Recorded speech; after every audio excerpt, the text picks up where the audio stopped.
আসসালামু আলাইকুম বন্ধুরা, সবাই কেমন আছেন? আমি আপনাদের জন্য আজকে একটা বিশেষ জিনিস নিয়ে এসেছি। সেটা কি? সেটা হলো চুকের। আমরা চুকেরটা সবাই চিনি, তাই তো? দেখুন চুকের দিয়ে কী হয়।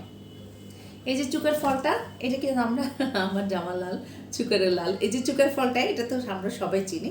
দেখুন, এক প্লেট চুকের নিয়ে আসছি আপনাদের জন্য।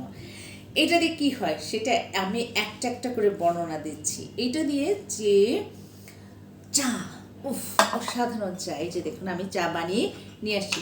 আপনারা বলবেন যে চুকের দিয়ে কী হবে, বানায় দেখালেন না। আমি একটু চাটা বানিয়ে নিয়ে এসছি আপনাদের জন্য। এই যে আমি সাদা এত তো এই যে একটু দেখাচ্ছি।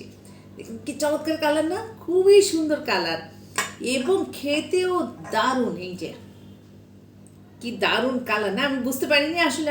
তাহলে আমি অন্তত আমার এই সোয়েটারটা যেটা, সেটা আমি হোয়াইট পরলে ভালো হতো।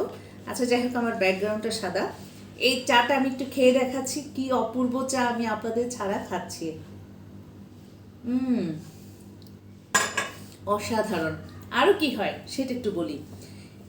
চুকের দিয়ে আমাদের বাসায় যেটা, এই চুকের ফলটা গত বছর থেকে আমরা এটা খাওয়া শিখেছি। এর আগে হয়তো আমরা এটা খেতে জানতাম না। এটা দিয়ে কী হয়, এটা দিয়ে কী হয় কখনো বুঝিনি। তো দেখা যাচ্ছে রাস্তায় এরকম থাকতো, লোকেরা বিক্রি করতো, বললো টক টক টক ফল, যারা এটা টক খায়, এটা দিয়ে মাছ দিয়ে টক রান্না করে খায় বা খাট্টার মতো খায়, কি কি খায় অত কিছু জানি না। যাই হোক, আমাদের বাসায় করে হলো জেলি। এই যে দেখুন, এই জেলিটা এত সুন্দর কালার, এটার খেতে যেমন টেস্ট তেমন সুন্দর একটা ঘ্রাণ আসে, কেমন একটা স্ট্রবেরি স্ট্রবেরি অথবা কোনো একটা ফুলের খুব চমৎকার একটা ঘ্রাণ। এই যে দেখুন আমাদের বাসার জেলির অবস্থা, আমরা এরকম খাই, এত পছন্দ করি সবাই মিলে আমরা এটা খাই। এটা পাউরুটি দিয়ে, টোস্ট বিস্কুট দিয়ে, যেভাবে খুশি সেভাবে আমরা খেয়ে থাকি। আরেকটি বিষয় সেটা হলো এই ফুলটাকে, ওর কিন্তু বিশেষ গুণাগুণ আছে, অনেক গুণ আছে। এটা আমি পরবর্তী ভিডিওতে আপনাদেরকে জানাবো এর গুণের কথা। আজকে তো আমি বললাম যে ওকে দিয়ে কী কী করা যায় সেটা, কিন্তু পরবর্তী আমি যে ভিডিওটায় যাব সেটা বলবো আপনাদেরকে ওর গুণাবলী। আজকে আমি গুণাবলী বললাম না, আজকে তার শুধু কি, তাকে দিয়ে কী করা যায়, কী কী তৈরি হয় সেই বিষয়টাই তো বললাম। এই যে চাটা আমি তৈরি করে নিয়ে আসছি, চাটা যে কি মজা।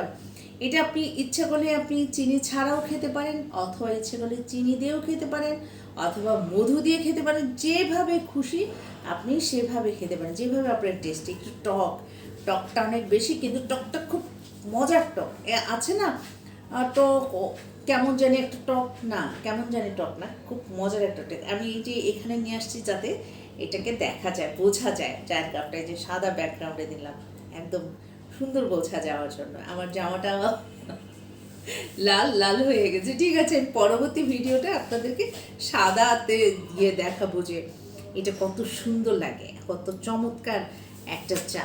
আসলে প্রকৃতির এই বিষয়টা জানতে হয়। প্রকৃতিতে এত সুন্দর সুন্দর জিনিস আছে, হয়তো সেটা আমরা জানি না বলে আমরা এটাকে ব্যবহারটা জানি না বা চিনি না ওইভাবে, সেজন্য এর ব্যবহারটা আমরা জানি না। এখন আমি এটা দেখলাম যে আমাদের বাসায় আমার বোন এই জেলি বানানো, যে এটা চিন্তা করেছি যে এটাতে কী করা যায়, যে কি জেলি বানানো যায় কিনা। চায়ের এত সুন্দর কালার দেখে আমার মাথাটা নষ্ট হয়ে গেছে। যেহেতু টকটা একটু লেবু বা চিনি দিয়ে জমাতে সুবিধা হয়, তখন আবার এই কালারটা দেখে ওর মাথা নষ্ট হয়ে ও এইটাকে জেলি তৈরি করে ফেলছে। এটা কিন্তু নিজে থেকেই সে আবিষ্কার করেছে এবং আমরা বাসায় সবাই খুব পছন্দ করে আমরা এটাকে খেয়ে থাকি। আর এই যে দেখুন বয়াম আমরা একটা অলরেডি শেষ করে ফেলেছি, একদম একটা অলরেডি শেষ, আরেকটা এই যে শেষ পর্যায়ে। আর এইটা রেখেছে আমার ভাবির জন্য, আমার সেজু ভাবি, এবং তার একটা বাবু আছে আমাদের ময়না, সে ময়নার জন্য। ওরা মা মেয়ে দুইজন এটা একদিনেই খেয়ে শেষ করবে, একদম এত পছন্দ করে। তো আজকে আমার ভিডিওটা আজকেরটা এই পর্যন্তই, এবং পরবর্তীতে আমি আরেকটা ভিডিওতে যাব, সেটা হলো আপনাদেরকে জানাবো রোজিলা দিয়ে কী